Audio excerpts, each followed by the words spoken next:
समसामयिक कुराहरू YouTube channel, Machindra Subba Facebook profile अनि नयाँ कुरा वाट्सएप च्यानलमा यहाँहरू सम्पूर्ण दर्शक महानुभावहरूलाई हार्दिक स्वागत छ। जानकारीमूलक, तथ्यपरक अनि मनोरञ्जनात्मक विषयवस्तुहरूलाई समेटेर दर्शक महानुभावहरू समक्ष हामी लगातार प्रस्तुत हुने गरेका छौँ। नमस्कार, म मचिन्द्र सुब्बा। दर्शकवृन्द, आज चाहिँ भारतीय राज्य पश्चिम बङ्गालको दार्जिलिङ जिल्ला अन्तर्गत गिङ चियाबारीमा आइपुगेको छु। यसै चियाबारी निवासी अति आदरणीय दिदी श्रीमती सारामती राईको विशेष जन्म उत्सवमा निम्तो भएको कारण हामी यहाँ आएका छौँ। यस घरमा धेरै प्रजातिका सुन्दर सुन्दर पौधाहरू भेला पारिएका रहेछन्। सबैभन्दा पहिला त्यही पौधाहरूको अवलोकन गर्नुहोस्।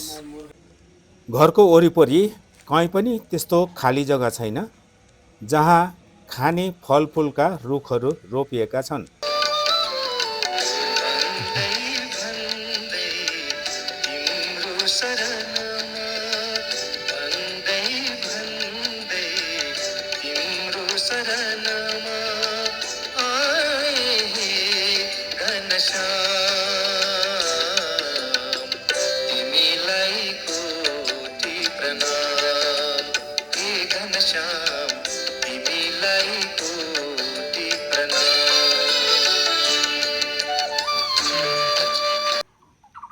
कहीँ अम्बकको बोट, कहीँ त सुन्तलाको बोट, कहीँ रामफलको बोट भने कहीँ मेवाको बोट पनि देखियो। दर्शकवृन्द, यो हेर्नुहोस्, एउटा अचम्म प्रजातिको फर्सी। यो फर्सी अरे यो फर्सी फलेको हेर्नुहोस् त। यो क्यानेडियन फर्सी जस्तो लाग्दैछ। 84 वर्ष बिताएर आज पुरा गर्नु हुँदैछ उहाँले। अब आजबाट उता 85 लाग्नुहुन्छ अघि। त्यसै उपलक्ष्यलाई लिएर यहाँहरूले यो एउटा योजना बनाउनु भएको छ।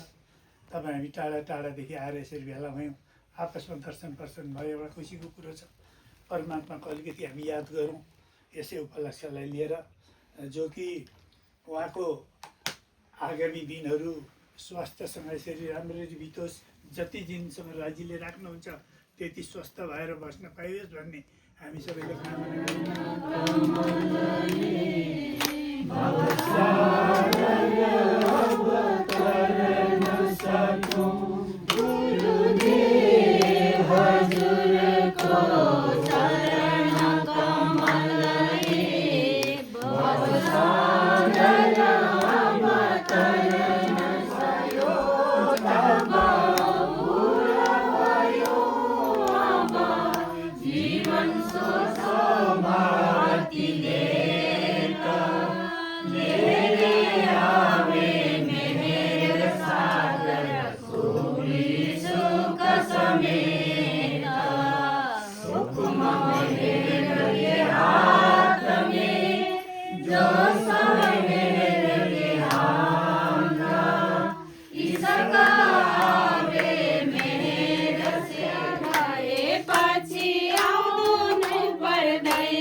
सच्चिदानंद परमात्मा पूर्ण ब्रह्म भरता स्वामी पूर्ण ब्रह्म भरता अक्षर ब्रह्म पुजारी, अक्षर ब्रह्म पुजारी, श्री करता श्री प्राणनाथ भजरे, नाथ भजरे, पढ़े श्री तार तम बाज सिद्ध करे, श्री प्राणनाथ भजरे, भक्तन के दुख हरता कलियुग पाप। श्री जगन्नाथ जय। You birthday. अब एक तक ओके बस। Happy birthday to you.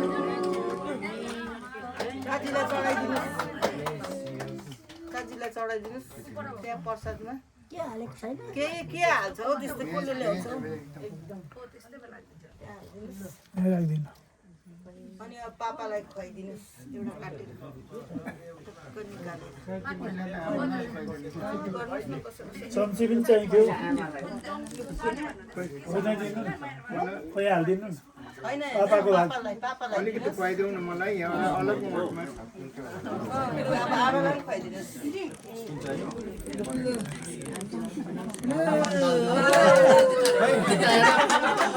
कृष्णको नैया लाल की जय।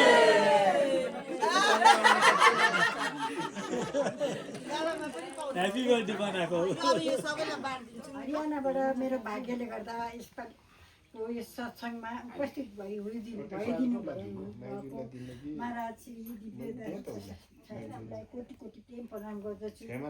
मन्दिरको पुजारीजी पनि यसपालि हाम्रो घर आउनुभयो, एकदमै मलाई खुसी लागेको छ। उहाँलाई पनि कोटि कोटि प्रेम प्रणाम, साथै बहिनीलाई पनि प्रणाम। अनि टकबरदेखि आउनुभएका मेरो भाइहरू अनि मेरो प्यारो भाइ पुजारीजी, साथै प्रणामी मन्दिर कृष्ण प्रणामी मन्दिरबाट पार्नुभएका समस्त सुन्दर साथकर्न कोटि कोटि प्रेम प्रणाम गर्दै आज यहाँ आइदिनु भएकोमा पहिला नै धन्यवाद। सुन्दर साथहरू भेला भएर मेरो बाइजु के अरे 84को जन्मदिवस मनाइदिनु भएको थियो। मन्दिरको लागि मेरो लागि एकजना सुन्दर साथले केक पनि काटेर ल्याएर एकदम बडो उत्सवको साथमा त्यो जन्मोत्सव मनाइदिनु भएको थियो। उहाँहरूले यो भुल्नु भएको छैन होला, म पनि कहिले पनि भुल्दिनँ म। अनि यसपालि 14 तारिक नगरेर 14 तारिक चाहिँ बिच हप्तामा परेको हुनाले शनिबार आइतबार गरौँ, सबैको छुट्टी मिल्छ भनेर मैले विचार गरेँ। र पोहोर साल 84 पुगेर 85 वर्षमा लागेको मेरो श्रीमानजीको जन्मोत्सव 84को जन्मोत्सव घरमा मनाइदिए। नानीहरूले राम्रोसँग पण्डितजीहरू बोलाएर राम्ररी गरिदिनु भयो। त्यसरी नै गरौँ न त तपाईँको भनेर भन्दै थिए मलाई छोराछोरीहरूले। तर मलाई ठिकै छ, किन पण्डितहरूले आफ्नै पाराले गर्छन्, म बरु त्यस्तै हो भने चाहिँ सत्सङ्ग राख्छु। सत्सङ्ग गर्दा भइहाल्छ, केही पढ्नु पनि पर्दैन। गान भजन एक जोडा गऱ्यो, परमात्माको वचन एक जोडा सुन्यो भने हाम्रो त्यतिमा भइहाल्छ सबै कुरा भन्दा सबै नानीहरू खुसी भए। एकदम घरको 2 जना छोरीहरू पनि, एउटा छोरी क्यानाडामा छ, उसले पनि एकदमै खुसी साथ राम्रोसँग मनाउनु भनेर हार्दिक शुभकामना पठाएको छ। अनि यहाँ आज जति सुन्दर साथहरू गुरुजीहरू भेला हुनुभएको छ उहाँहरू सबैलाई प्रेम प्रणाम गरिदिनु भनेको छ। अर्को जेठी छोरी यतातिरै छ, अहिले कुचबिहारमा बदली भएर गएको छ, उसले पनि। अनि जेठा छोरा गुजरातमा छ, गुजरातबाट एकदम परम पूज्य हाम्रो आमाको 84 वर्षको जन्म महोत्सव मनाउनलाई तपाईँहरू यहाँ आइदिनु भयो। त्यसको लागि तपाईँहरू गुरुजीहरू महाराजहरू र सबै सुन्दर साथहरूलाई धेरै धेरै धन्यवाद भन्दै प्रणाम टक्राउँछु। अब सर्वप्रथम त आमालाई नै जन्मदिनको एकदम प्रणाम पहिला, त्यसपछि पापालाई जन्म दिने पापालाई है। हामी 4 जना दाजुभाइ दिदीबहिनीहरू, आज हामी 2 जना मात्रै छौँ घरमा, कान्छा भाइ र म मात्रै। तर कान्छा भाइ उठेर सबैलाई प्रणाम गर्छ गऱ्यो अब फेरि एकपल्ट बताइएको अन्त अब अरू दुई भाइ बहिनीहरू नभए पनि चारैजनाको पक्षबाट चाहिँ म 2-4 शब्द तपाईँहरूको समक्षमा राख्ने विचार गरेँ। त्यो मौका पनि दिनुभयो, धन्यवाद तपाईँहरूलाई है। अनि हाम्रो आमा चाहिँ अब जन्मै प्रणामी भएर हामी अप्रणामीको घरमा बिहा भएर आउनुभयो। हामी 4 जनालाई जन्म दिनुभयो है। 6 जना नन्दहरू सासू ससुरालाई झेल्दै उहाँले आफ्नो धर्मलाई कसरी थामेर राख्नु भएको छ त्यस विषयमा तपाईँहरूलाई अलिकति जनाउनु चाहन्छु है। हामी सबै अप्रणामी भए तापनि आमाले कुनै दिन पनि आफ्नो धर्मलाई लत्काउनु भएन, लताड्नु भएन। तपाईँहरूले भन्नुहुन्छ होला दिदी त अप्रणामीसँग बिहा गरेको के विश्वास गर्नु भन्ने पनि कोही बेला लाग्छ होला, कुराहरू उठ्नै सक्छ होइन। उठेको हामीले थाहा पनि पाएको छौँ। तर आमाको एउटा चिया चलाउने चम्चीदेखि छुरीदेखि थाल बटुका अनि प्रणामी पाहुनाहरू आउँदा दिने खाना बनाउने बर्तनहरू सबै आमाले अलग्गै राखेर आफ्नो धर्मलाई पालन गर्नुभएको छ। त्यति मात्र होइन, जब जब मौका पाउनुहुन्छ आमाले आफ्नो धर्मको विषयमा हामीलाई बुझाउने कोसिस गर्नुहुन्छ। तर अब धर्ममा बुझ्नु, धर्म लिनु नलिनु पनि यो हामी मानव चोलाको निर्णयले हुँदैन जस्तो मलाई लाग्छ। र यो चाहिँ महाराज हाम्रो राज्यकै मेयर भयो हुन्छ जुन दिन, त्यो दिन मात्रै चाहिँ धर्म ग्रहण गर्न एकदमै सकिन्छ जस्तो मलाई लाग्छ है। अनि यसमा कराकर गर्ने पनि कुनै औचित्य छैन होइन। यो धर्म नराम्रो, हाम्रो धर्म राम्रो, जस्तो अघि तपाईँहरूले बहस गरिसक्नुभयो। कुनै पनि धर्म राम्रो सानो ठुलो भन्ने मलाई लाग्दैन होइन। कर्म चाहिँ मान्छेको राम्रो हुनुपर्छ कि अघि नै गुरुजीले भनिहाल्नु भयो कि प्रत्येकको आत्मालाई चाहिँ हामीले सम्मान गर्नु सक्नुपर्छ। मानव आत्मालाई मात्र होइन, यो प्रकृतिको फुलदेखि लिएर किरा फटेङ्ग्रा होइन, उद्भिद सबैमा एउटा आत्मा हुन्छ र त्यो आत्मालाई सम्मान गरेर हामीले चल्यौँ भने त्यही नै धर्म हो जस्तो मलाई लाग्छ है। अनि अरू धेरै त केही भन्नु छैन होइन। अब हामी चारैजना एकजुट नभए पनि आमाको 84 वर्ष आमाले बिताउनु भयो। 84 वर्षसम्म यो धर्मलाई एकदम पालन गरेर आमाले जुन चाहिँ बिताउनु भयो त्यसको लागि एकदम राज्यलाई म धन्यवाद दिन्छु। अझै आमा जिउन्, अझै जुग जुग जिउन् भन्ने प्रार्थना मात्रै हामी गर्न सक्छौँ। जस्तै कि दीर्घायु होस् भनेर हाम्रो हातमा छैन भनिसक्नु भएको छ, छैन हाम्रो हातमा।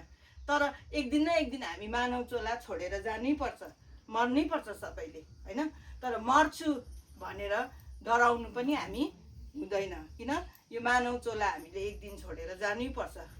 र त्यसको लागि चाहिँ हामी चाहिँ तयार हुनुपर्ने रहेछ। र आजको सत्सङ्गबाट चाहिँ मैले के बुझेँ भने हामीले जुगा जस्तो हुनु चाहिँ अहिले नै सिक्नुपर्ने रहेछ। र जुगा जस्तो भएर चाहिँ हामीले यो संसार पछिको परलोकको पनि हामीले तयारी चाहिँ यही संसारबाट नै गरेर जानुपर्ने रहेछ भन्ने एउटा ठुलो कुरा चाहिँ मैले आज टिप्न सकेँ। र त्यो नै पनि धेरै ठुलो कुरा हो कि यो सत्सङ्गबाट एउटा केही न केही सिक्नु सकेँ है। र त्यसको लागि पनि परमात्माले सबै सुचारू रूपमा तय गरिदिनुहुन्छ भन्ने आशा राख्दै आमालाई फेरि पनि एकदम सुस्वास्थ्य र दीर्घायुकै कामना गर्दै तपाईँहरूलाई धन्यवाद दिँदै म मेरो सानो 2 कुरा राख्न यहीँ समाप्त गर्छु। र सबैलाई प्रणाम। अरू भाइ बहिनी बुहारीहरू भदैनीहरू जो आउनु सकेन उनीहरूको पक्षबाट पनि तपाईँहरूलाई प्रणाम।